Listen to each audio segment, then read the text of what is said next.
आज के real analysis के लेक्चर में हम पढ़ेंगे एक्सटेंडेड रियल नंबर सिस्टम के बारे में और यूक्लिडियन स्पेस के बारे में। हम बहुत ज़्यादा डिटेल के साथ इन चीज़ों को नहीं पढ़ेंगे, सिर्फ इनका जिक्र करेंगे।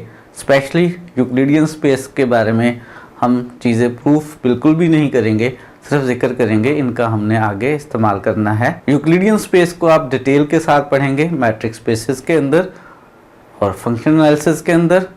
यहाँ पर हम सिर्फ उसका जिक्र करेंगे। जहाँ कहीं हमें किसी रिजल्ट की ज़रूरत पेश आएगी यूक्लिडियन स्पेसेस से रिलेटेड, तो हम उस वक्त उसका जिक्र भी कर लेंगे और प्रूफ भी कर लेंगे। आज हम सिर्फ एक इंट्रोडक्शन देंगे आपको एक्सटेंडेड रियल नंबर सिस्टम और यूक्लिडियन स्पेस के बारे में। तो आज का लेक्चर स्टार्ट करते हैं और हम सबसे पहले बात करने लगे हैं एक्सटेंडेड रियल नंबर सिस्टम की। एक्सटेंड कर रहे हैं, बढ़ा रहे हैं। किसको बढ़ा रहे हैं? रियल नंबर सिस्टम को। यानी इसमें सारे रियल नंबर्स होंगे और रियल नंबर्स के अलावा दो चीज़ें बढ़ाएंगे। दो नए नंबर्स इसके अंदर बढ़ा रहे हैं, एक नंबर प्लस का इन्फिनिटी हम कहेंगे और एक माइनस इन्फिनिटी। ये दो नए सिंबल्स इसमें ऐड कर रहे हैं। तो जो हमारे पास एक्सटेंडेड रियल नंबर सिस्टम है, हम उसको आर बार से डिनोट करेंगे। इसमें सारे रियल नंबर्स हैं और साथ में दो नए सिंबल्स हैं, माइनस इन्फिनिटी और इन्फिनिटी। रियल नंबर्स का जो सेट है वो एक ऑर्डर्ड सेट है। क्या ये एक्सटेंडेड रियल नंबर्स का जो सेट हमने बनाया है ये भी एक ऑर्डर्ड सेट है? अगर ये एक ऑर्डर्ड सेट है तो इसमें एलिमेंट्स का ऑर्डर क्या है, तरतीब क्या है, कौन सा एलिमेंट छोटा है और कौन सा बड़ा है। ये जो हमारे पास एक्सटेंडेड रियल नंबर्स का सेट है, इसमें रियल नंबर्स का कंपैरिजन करेंगे तो वैसे ही करेंगे जैसे हम पहले रियल नंबर्स में करते रहे हैं। लेकिन जब इन दो सिंबल्स इन्फिनिटी और माइनस इन्फिनिटी के कंपैरिजन की बात आएगी बाकी रियल नंबर्स के साथ, तो हमने इसके ऑर्डर को डिफाइन किया है इस तरह से कि हर रियल नंबर x जो है वो माइनस इन्फिनिटी से बड़ा और प्लस इन्फिनिटी से छोटा होगा। माइनस इन्फिनिटी सबसे छोटा नंबर होगा, इन्फिनिटी सबसे बड़ा नंबर होगा और हर रियल नंबर इन दो नंबर्स के दरमियान होगा। और बाकी रियल नंबर्स का कंपैरिजन हम कैसे करेंगे? जैसे हम आम रियल नंबर्स का कंपैरिजन करते हैं। तो एक्सटेंडेड रियल नंबर सिस्टम में मौजूद हैं सारे रियल नंबर्स और साथ में दो नए सिंबल्स माइनस इन्फिनिटी और इन्फिनिटी। ये एक हमारे पास ऑर्डर्ड सेट है। जब हम रियल नंबर सिस्टम की बात कर रहे थे तो हम कह रहे थे हमारे पास कुछ ऐसे सेट्स हैं जिनके अपर बाउंड्स या लोअर बाउंड्स मौजूद नहीं हैं। कुछ ऐसे सेट्स हैं जिनके सुप्रीमम और इन्फीमम मौजूद नहीं है। मसलन रियल नंबर्स का अगर मैं सबसेट नेचुरल नंबर्स लूँ, इसमें 1, 2, 3 सो ऑन सारे नेचुरल नंबर्स हैं, इसके अपर बाउंड्स मौजूद नहीं हैं, इसका सुप्रीमम मौजूद नहीं है। अगर मैं इंटीजर्स का सेट लूँ, इंटीजर्स के सेट में आपको मालूम है सारे नेचुरल नंबर भी हैं, ज़ीरो भी है और सारे नेगेटिव नंबर्स भी हैं। इसका ना तो अपर बाउंड मौजूद है ना इसका लोअर बाउंड मौजूद है। लेकिन एक्सटेंडेड रियल नंबर सिस्टम में हमने कहा है इन्फिनिटी सबसे बड़ा नंबर है और माइनस इन्फिनिटी जो है उसको हमने कहा है वो सबसे छोटा नंबर है। तो इन बातों की मौजूदगी में, इन नई बातों के साथ हम कह सकते हैं कि जो प्लस इन्फिनिटी है वो अपर बाउंड है एक्सटेंडेड आर के हर सबसेट का। पॉजिटिव इन्फिनिटी एक्सटेंडेड आर के हर सबसेट का अपर बाउंड है। यानी पॉजिटिव इन्फिनिटी नेचुरल नंबर्स वाले सबसेट का भी अपर बाउंड है, पॉजिटिव इन्फिनिटी इंटीजर्स वाले सेट का भी अपर बाउंड है। अगर हम इन दोनों सेट्स को सबसेट कंसिडर करें किसका? एक्सटेंडेड रियल नंबर सिस्टम का आर बार का। अगर इन दोनों सेट्स को रियल नंबर्स का सबसेट कंसिडर करें तो फिर ना तो n का अपर बाउंड है ना ही z का अपर बाउंड है। लेकिन जब हम n को सबसेट कंसिडर करें एक्सटेंडेड रियल नंबर सिस्टम का तो फिर n का अपर बाउंड भी मौजूद है, इंटीजर्स का अपर बाउंड भी मौजूद है। अगर हम इसको सबसेट कंसिडर करें एक्सटेंडेड रियल नंबर सिस्टम का, तो एक्सटेंडेड रियल नंबर सिस्टम में हर सबसेट का अपर बाउंड मौजूद होता है। अगर अपर बाउंड मौजूद होता है तो सुप्रीमम भी मौजूद होना चाहिए। तो नेक्स्ट जो बात हम नोट करने लगे हैं वो यही है कि हमारे पास हर non empty subset of R bar का। आर बार के हर नॉन एम्प्टी सबसेट का सुप्रीमम ज़रूर मौजूद होगा। ऐसा नहीं है कि आर बार के किसी सबसेट का सुप्रीमम मौजूद ना हो। आर बार के हर सबसेट का अपर बाउंड भी मौजूद है, तो हर सबसेट का सुप्रीमम भी मौजूद है। हमारे पास आर बार के अंदर अगर हम सुप्रीमम ऑफ एन की बात करें, इसका एक ही अपर बाउंड है इन्फिनिटी, और वही इसका स्मॉलेस्ट अपर बाउंड है, यानी सुप्रीमम ऑफ एन जो है वो इन्फिनिटी है, या प्लस इन्फिनिटी कह लें आप। सुप्रीमम ऑफ जी जो है वो इन्फिनिटी है, लेकिन मिक्स नहीं कर लेना है आपने ये नहीं कहना कि जी नेचुरल नंबर्स का सुप्रीमम एग्जिस्ट करता है आर में इसका सुप्रीमम एग्जिस्ट नहीं करता है। आर में इसका कोई अपर बाउंड मौजूद नहीं है। नेचुरल नंबर्स का सुप्रीमम उस वक्त एग्जिस्ट करता है जब हम नेचुरल नंबर्स के सेट को आर बार का सबसेट कंसिडर करते हैं, एक्सटेंडेड रियल नंबर्स का सबसेट कंसिडर करते हैं। इसी बात को हम जनरली लिखने लगे हैं कि अगर आप रियल नंबर का कोई सा सबसेट लें जिसके अपर बाउंड्स मौजूद ना हो, तो जब आप उसको एक्सटेंडेड रियल नंबर सेट का सबसेट कंसिडर करेंगे तो उसका सुप्रीमम एग्जिस्ट करेगा, और उसका सुप्रीमम क्या होगा? उसका सुप्रीमम इन्फिनिटी होगा। अगर ई आर का सबसेट हो, ई एम्प्टी ना हो, ई के अपर बाउंड मौजूद ना हो, ये बाउंडेड अबव ना हो आर में, लेकिन जब इसी ई को आप आर बार का सबसेट कंसिडर करें तो इसका एक अपर बाउंड मौजूद होगा इन्फिनिटी, और वही इस सेट का सुप्रीमम होगा। जैसे हमने अपर बाउंड की बात की है कि आर बार के हर सबसेट का अपर बाउंड मौजूद है, इसी तरह से क्या लोअर बाउंड की बात कर सकते हैं? जी बिल्कुल, इसी तरह से हम लोअर बाउंड की बात भी कर सकते हैं। माइनस इन्फिनिटी जो है वो आर बार के हर सबसेट का लोअर बाउंड मौजूद है। जैसे हमने बात की है कि हर non empty subset of R bar का सुप्रीमम होता है, क्या आर बार के हर नॉन एम्प्टी सबसेट का इन्फीमम होगा? जी बिल्कुल होगा। जी का इन्फीमम क्या होगा? जो लोअर बाउंड हो। माइनस इन्फिनिटी को हम कह रहे हैं वो हर रियल नंबर से छोटा है, तो माइनस इन्फिनिटी हर इंटीजर से भी छोटा होगा, यानी माइनस इन्फिनिटी इसका लोअर बाउंड है, और बस यही एक लोअर बाउंड है, यही इसका इन्फीमम भी है, यही इसका सबसे बड़ा लोअर बाउंड भी है। तो हमारे पास माइनस इन्फिनिटी जो है वो आर बार के हर सबसेट का लोअर बाउंड है, और अगर हम कोई भी नॉन एम्प्टी सबसेट लें आर बार का तो उसका इन्फीमम भी ज़रूर होता है।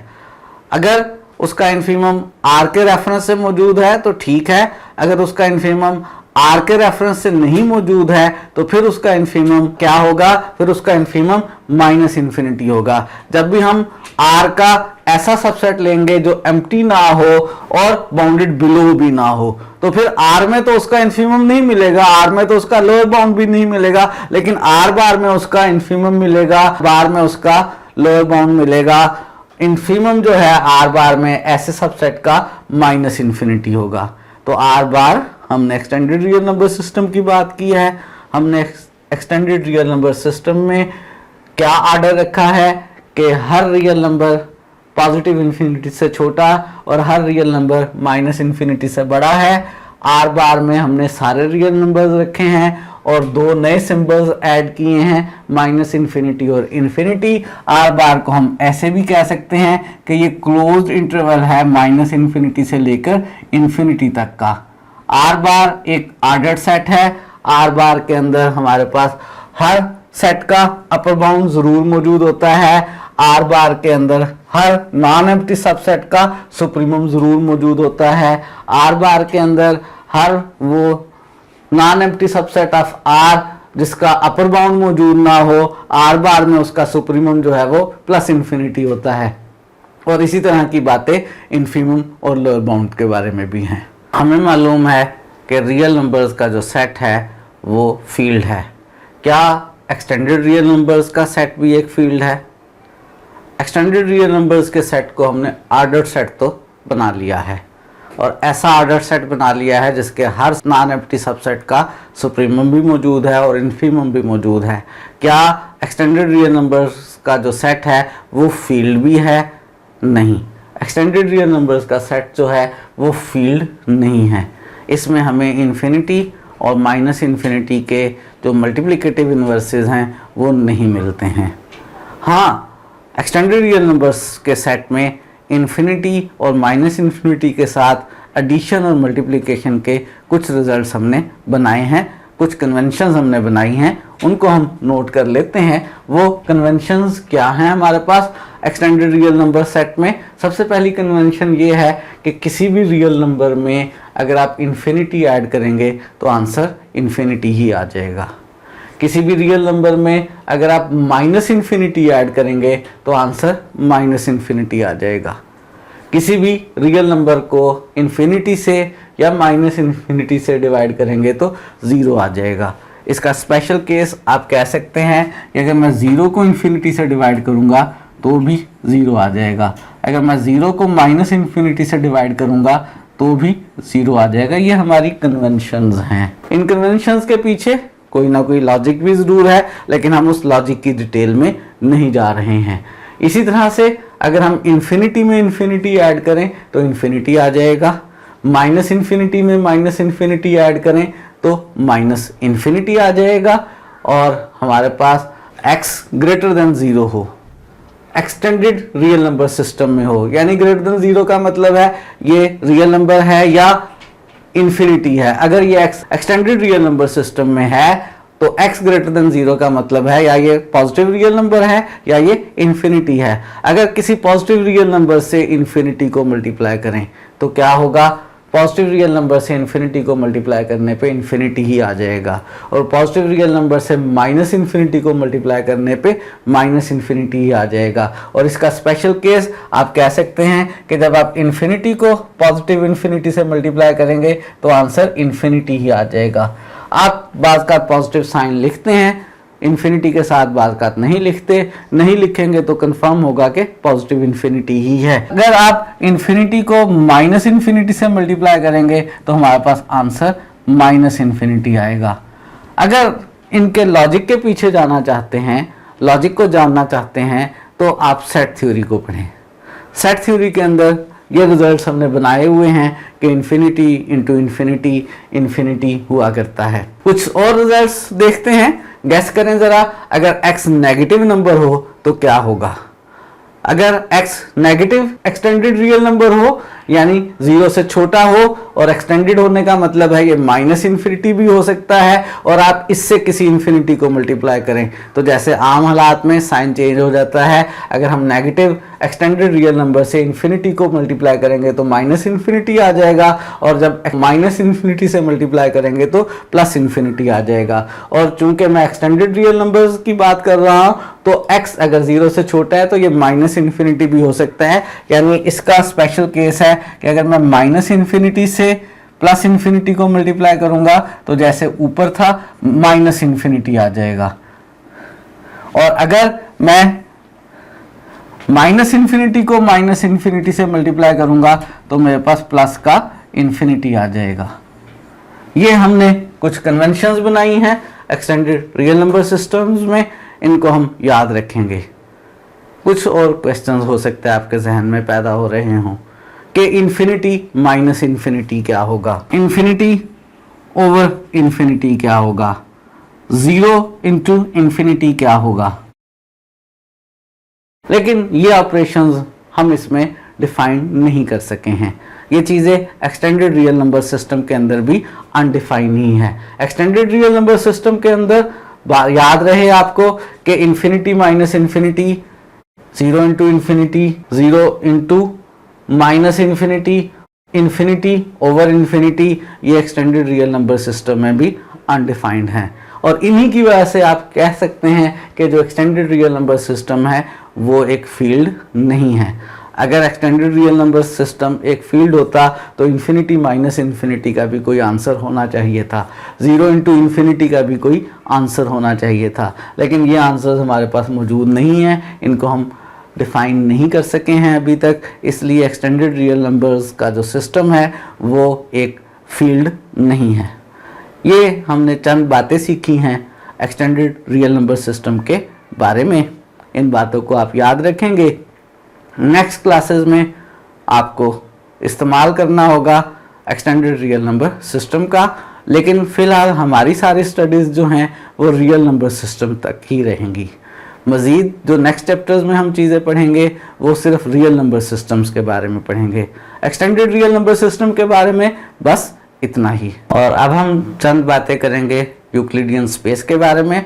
गो कि हम रियल एनालिसिस कर रहे हैं, स्टडी रियल नंबर सिस्टम की बात करेंगे, लेकिन हम Rn की बातें भी करेंगे, R2 की बातें भी करेंगे।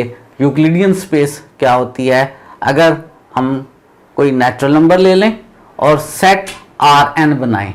Rn कैसे बनाएं, इसमें n टपल्स हों। अगर हम R2 बनाएं तो उसमें 2 टपल्स होंगे, यानी हर एलिमेंट के 2 कोऑर्डिनेट्स होंगे, x1 और x2, जिनमें x1 और x2 दोनों ही रियल नंबर्स होंगे। अगर हम R3 बनाएं तो इसमें हर एलिमेंट जो है वो ट्रिपलेट होगा, x1, x2 और x3। हर एलिमेंट के 3 कोऑर्डिनेट्स होंगे और वो तीनों कोऑर्डिनेट्स रियल नंबर होंगे। इन चीज़ों को भी हम स्टडी करेंगे। गो के हमारी ज़्यादातर स्टडी जो है वो रियल नंबर्स के बारे में होगी। रियल नंबर्स के जो n टपल्स हैं उनको भी हम स्टडी करेंगे। जनरली Rn, जिसमें एलिमेंट्स जो हैं वो n टपल्स हैं, इस ऑर्डर्ड टपल का हर एलिमेंट जो है वो कोई रियल नंबर है। इस Rn के अंदर हम एडिशन डिफाइन करने लगे हैं। अगर हम Rn में एलिमेंट्स लें, से x और y, और कोई एक रियल नंबर लें, तो पहले डिफाइन करते हैं एडिशन के Rn के 2 एलिमेंट्स x और y को कैसे ऐड करेंगे। बहुत नेचुरल सी एडिशन है, वही जो आप बचपन से करते आए हैं कि जब हमने x और y को ऐड करना होगा तो फर्स्ट कोऑर्डिनेट में फर्स्ट कोऑर्डिनेट ऐड कर लेंगे, सेकंड कोऑर्डिनेट में सेकंड कोऑर्डिनेट ऐड कर लेंगे, nth कोऑर्डिनेट में nth कोऑर्डिनेट ऐड कर लेंगे। और इस एडिशन के लिए हम प्रूव कर सकते हैं कि जो Rn है वो एक अबिलियन ग्रुप है। हम यहाँ पे प्रूफ नहीं कर रहे हैं, इन बातों का प्रूफ आप वेक्टर स्पेसेस के अंदर डिटेल के साथ करेंगे। हम एक रियल नंबर अल्फा से Rn के एलिमेंट x को कैसे मल्टीप्लाई करेंगे। जब हम अल्फा को x से मल्टीप्लाई करेंगे तो अल्फा जो है वो इस टपल के हर कोऑर्डिनेट से मल्टीप्लाई हो जाएगा। इस मल्टीप्लिकेशन को हम स्केलर मल्टीप्लिकेशन कहते हैं। इस स्केलर मल्टीप्लिकेशन और इस एडिशन के रिस्पेक्ट से जो Rn है वो एक वेक्टर स्पेस होती है। कौन से फील्ड के लिए, R के लिए। फिर मैं बता दूं, हम इसको इस वक्त प्रूफ नहीं कर रहे कि ये वेक्टर स्पेस होती है, सिर्फ हम याद रख रहे हैं इसको कि Rn इस एडिशन और इस स्केलर मल्टीप्लिकेशन के रिस्पेक्ट से क्या है, एक वेक्टर स्पेस है। Rn के अंदर हम एक और ऑपरेशन डिफाइन करने लगे हैं जिसे हम इनर प्रोडक्ट कहते हैं, या आर्म वेक्टर्स का डॉट प्रोडक्ट। आपको याद होगा, अगर R³ के 2 एलिमेंट्स लें, से एक x1, x2, x3 हो, इसको आप x से डिनोट कर लें, एक एलिमेंट y ले लें R³ का, y1, y2 और y3, और आप इन दोनों का डॉट प्रोडक्ट लें। कैसे लेते हैं, अगर इन्हें हम वेक्टर्स कंसिडर करें तो डॉट प्रोडक्ट आएगा फर्स्ट कोऑर्डिनेट को फर्स्ट कोऑर्डिनेट से, प्लस सेकंड कोऑर्डिनेट को सेकंड कोऑर्डिनेट से, प्लस थर्ड कोऑर्डिनेट को थर्ड कोऑर्डिनेट से। या जैसे आप अज्यूम करते हैं कि ये x1i plus x2j plus x3k है और ये वाला vector y1i plus y2j plus y3k है, तो डॉट प्रोडक्ट लेते हुए i कंपोनेंट को i से, प्लस j कंपोनेंट को j से, प्लस k कंपोनेंट को k से। यही प्रोडक्ट जनरली Rn के अंदर हमने डिफाइन किया है और इस प्रोडक्ट को हम इनर प्रोडक्ट कहते हैं। Rn के अंदर हम डिफाइन करने लगे हैं इनर प्रोडक्ट के। इनर प्रोडक्ट क्या होता है Rn के अंदर, अगर हमने Rn के 2 एलिमेंट्स x और y लिए हैं यही वाले, तो x और y का इनर प्रोडक्ट क्या है, फर्स्ट कोऑर्डिनेट को फर्स्ट से, प्लस सेकंड को सेकंड से, plus so on nth coordinate को nth कोऑर्डिनेट से, summation xi yi i from 1 to n। इस प्रोडक्ट के रिस्पेक्ट से जो Rn है वो एक इनर प्रोडक्ट स्पेस है। इनर प्रोडक्ट स्पेस में क्या क्या प्रॉपर्टीज होती हैं उनकी डिटेल में मैं बिल्कुल भी इस वक्त नहीं जा रहा। इनर प्रोडक्ट स्पेस में क्या क्या प्रॉपर्टीज होती हैं वो आप डिटेल के साथ पढ़ेंगे फंक्शनल एनालिसिस के कोर्स में। हमारा यहाँ पे उनके साथ कोई कंसर्न नहीं है। अगर कहीं हमें ज़रूरत पेश आएगी, इस्तेमाल करेंगे, तो जितनी चीज़ का इस्तेमाल करेंगे वो मैं ज़रूरत के मुताबिक आपको याद करवा दूंगा। और RN के अंदर हम आखिरी चीज़ डिफाइन करने लगे हैं कि RN के अंदर जो है वो नॉर्म जो है वो क्या होता है। RN के अंदर नॉर्म क्या है? अगर हम RN का एक एलिमेंट से x लें तो इसके नॉर्म को हम x के साइडों पर 2 बार्स डालकर डिनोट करते हैं, समटाइम्स सिंगल बार से भी डिनोट कर लेते हैं। ये x का x के साथ इनर प्रोडक्ट का स्क्वायर रूट है, और x का x के साथ जो इनर प्रोडक्ट आएगा वो summation xi square i from 1 to n आ जाएगा। जब मैं x का x के साथ ही इनर प्रोडक्ट लूंगा तो फर्स्ट कोऑर्डिनेट को फर्स्ट से मल्टीप्लाई करेंगे, x1 का स्क्वायर हो जाएगा, प्लस सेकंड कोऑर्डिनेट को सेकंड से मल्टीप्लाई करेंगे, x2 का स्क्वायर हो जाएगा, और प्लस सो ऑन। जब nth कोऑर्डिनेट को nth कोऑर्डिनेट से मल्टीप्लाई करेंगे, डॉट प्रोडक्ट लेंगे, इनर प्रोडक्ट लेंगे, तो वो xn का स्क्वायर हो जाएगा, जिसको हमने एब्रीवेटेड फॉर्म में summation xi square i from 1 to n ले लिया है, और इसका स्क्वायर रूट लेंगे। तो ये जो फार्मूला हमने डिफाइन किया है, हम इसको कहते हैं ये नॉर्म है। नॉर्म कुछ प्रॉपर्टीज सेटिस्फाई करता है। अभी थोड़ी देर में मैं उन प्रॉपर्टीज को लिखता हूँ। इस फार्मूले की मदद से जो हमने फंक्शन बनाया है, हम उस फंक्शन को नॉर्म कहते हैं Rn के ऊपर, और Rn को हम कहते हैं ये नॉर्म्ड स्पेस है। कौन सी स्पेस है? नॉर्म स्पेस है। हमने जो Rn डिफाइन की है, Rn हमारे पास वेक्टर स्पेस है, Rn हमारे पास इनर प्रोडक्ट स्पेस है, Rn हमारे पास नॉर्म स्पेस है, या कह लें नॉन लीनियर स्पेस है। Rn को हम ओवरऑल कहते हैं ये यूक्लिडियन स्पेस है। कौन सी स्पेस है? यूक्लिडियन स्पेस है। Rn के अंदर d भी डिफाइन किया जाता है। अगर मैं याद करवा दूं आपको कि Rn के अंदर जो है d कैसे डिफाइन करते हैं, d x और y के दरमियान जो है वही फार्मूला जो डिस्टेंस फार्मूला r क्यूब में होता है, ये इक्वल होता है समीशन xi माइनस yi का square i from 1 to n, और इस सारे का स्क्वायर रूट। ये एक मैट्रिक्स स्पेस भी है। Rn को हम कहते हैं ये एक यूक्लिडियन स्पेस है। Rn में नॉर्म के लिए कुछ कंडीशन सेटिस्फाई होती हैं, वो थ्योरम में हम लिख रहे हैं, सिर्फ लिख रहे हैं, हम इनका प्रूफ नहीं कर रहे हैं। यूक्लिडियन स्पेस Rn में अगर आप 3 एलिमेंट्स Rn के लें तो ये प्रॉपर्टी सेटिस्फाई करते हैं। क्या प्रॉपर्टी सेटिस्फाई करते हैं? सबसे पहले नॉर्म कभी भी नेगेटिव नहीं होता। किसी भी Rn के एलिमेंट का जो नॉर्म है वो ग्रेटर और इक्वल टू 0 होता है। जो x का नॉर्म है ये 0 आएगा if and only if x 0 हो, और यहाँ इस 0 का मतलब Rn का एलिमेंट 0 है। Rn में जो 0 एलिमेंट होगा वो n टपल होगा, जिसमें सारे कोऑर्डिनेट्स क्या होंगे? 0 होंगे।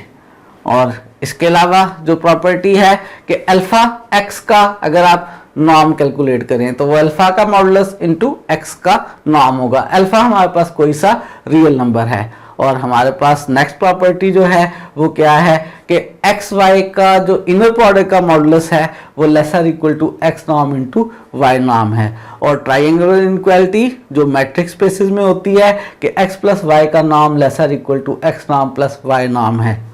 बेसिकली इन्हीं प्रॉपर्टीज नंबर 1, 2, 4 और 5 की बेस पे हम किसी सेट को नॉर्म स्पेस कहते हैं, और हमारे पास जो Rn है वो एक नॉर्म स्पेस है। Rn हमारे पास वेक्टर स्पेस है, Rn हमारे पास इनर प्रोडक्ट स्पेस है, Rn हमारे पास मैट्रिक्स स्पेस भी है, Rn हमारे पास नॉर्म स्पेस भी है।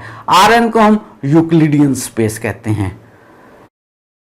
यूक्लिडियन स्पेस के बारे में बस इतनी ही इंफॉर्मेशन।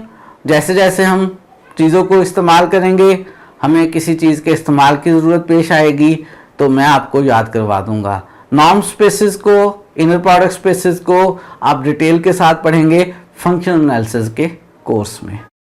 याद रहे, मैं रियल एनालिसिस 1 का कोर्स कवर कर रहे हैं जो हमारे पाकिस्तान की डिफरेंट यूनिवर्सिटीज़ में BS लेवल के सेमेस्टर नंबर 5 में पढ़ाया जाता है। आज के लिए इतना ही रखते हैं। मज़ीद कुछ बातें डिस्कस करेंगे, कुछ बातें रिवाइज करेंगे नेक्स्ट लेक्चर में, जिन्हें हम डिटेल के साथ बिल्कुल नहीं पढ़ेंगे। उसके बाद नेक्स्ट लेक्चर के बाद हमारा ये चैप्टर ख़त्म हो जाएगा और हम नेक्स्ट चैप्टर स्टार्ट करेंगे जिसमें हम सीक्वेंसेस और सीरीज़ और उनकी कन्वर्जेंस और डाइवर्जेंस के बारे में पढ़ेंगे। आज के लिए इतना ही रखते हैं।